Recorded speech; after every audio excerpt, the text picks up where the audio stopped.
ঘি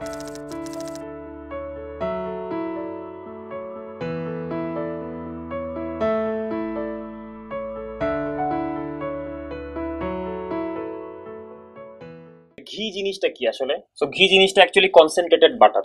ওকে, আর কিছু না। বিষয়টা অনেকটা এরকম যে যদি আমরা মানে আপাতভাবে দেখি যে মাখন এবং ঘিয়ের মধ্যে আকাশ পাতাল তফাৎ আছে, কিন্তু অ্যাকচুয়ালি মাখন থেকে ঘি বানানো হয়। কেমনে বানানো হয়? জাস্ট মাখনের মধ্যে আমি যদি পানির কনসেন্ট্রেশন কমাই দিই বা পানির পরিমাণটা কমাই দিই, তার মানে আমি যদি একদম প্রায় অলমোস্ট পিওর ফ্যাট আলাদা করে ফেলি, তাহলে যা পাওয়া যায় তাকে আমরা বলি হচ্ছে ঘি। এটার কিছু ডিঅ্যাডভান্টেজ আছে। সো অ্যাডভান্টেজ গুলো হইতেছে অনেকটা এরকম যে যেহেতু এখানে আমরা পানির পরিমাণটা কমাই দিছি, সো পানির পরিমাণটা কমায় দেওয়ার কারণে এখানে ব্যাকটেরিয়াল অ্যাক্টিভিটি আসলে কমে যাবে। সো তার মানে ঘিয়ের মধ্যে ব্যাকটেরিয়াল অ্যাক্টিভিটি অনেক কম। সো এখানে যে ফ্যাট গুলো আছে তাদের ভাঙনের হারটা অনেক কম বা ভাঙনের রেটটা অনেক কম। দ্যাটস ওয়াই তুমি খেয়াল করবা যে বাটারকে যদিও বা ফ্রিজে সংরক্ষণ করতে হয় আমাদের বা ঠান্ডা অবস্থায় সংরক্ষণ করতে হয়, কিন্তু ঘিকে আমাদের এই কাজটা করার কিন্তু প্রয়োজন নাই। কারণ ঘিয়ের মধ্যে আসলে পানি অনেক কম থাকে। তো দ্যাটস ওয়াই এটাকে তুমি রুম টেম্পারেচার অনেকদিন রেখে দিতে পারবা, মানে সংরক্ষণ করতে পারবা। সো দ্যাটস ওয়াই ঘি হচ্ছে আরো পিউরিফাইড বাটার, এই জন্য আমরা এটা বলি। দ্বিতীয় কথা যেটা, সেটা হইতেছে যে ফুড লাভারদের কাছে বাটারের চাইতে ঘিয়ের কদর হইতেছে বেশি জেনারেলি। কেন বলতেছি এটা? কারণ আমাদের একটা কমন ক্রাইটেরিয়া হচ্ছে আমরা ফ্যাট জাতীয় খাবারকে অনেক সুস্বাদু বলি।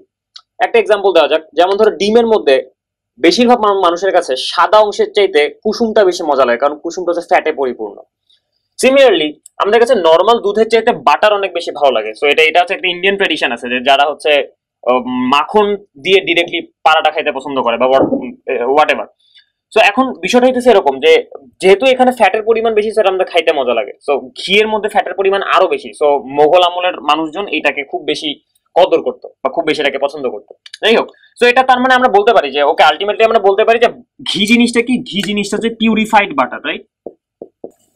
সো এগেইন আমরা কিভাবে ঘি তৈরি করি? আমরা ঘি তৈরি করেছি ক্রিমিং প্রসেসের মাধ্যমে। তার মানে আমরা আরো বেশি পানিকে সরায় ফেলে আরো আরো কনসেন্ট্রেটেড ক্রিম উৎপন্ন করি, যেটা হইতেছে আসলে ঘি নামে পরিচিত, রাইট? সো এই হইতেছে মোটামুটি আমাদের দুধ রিলেটেড যেই প্রোডাক্টগুলো আমাদের জন্য ছিল সেইটুকুর কাহিনী।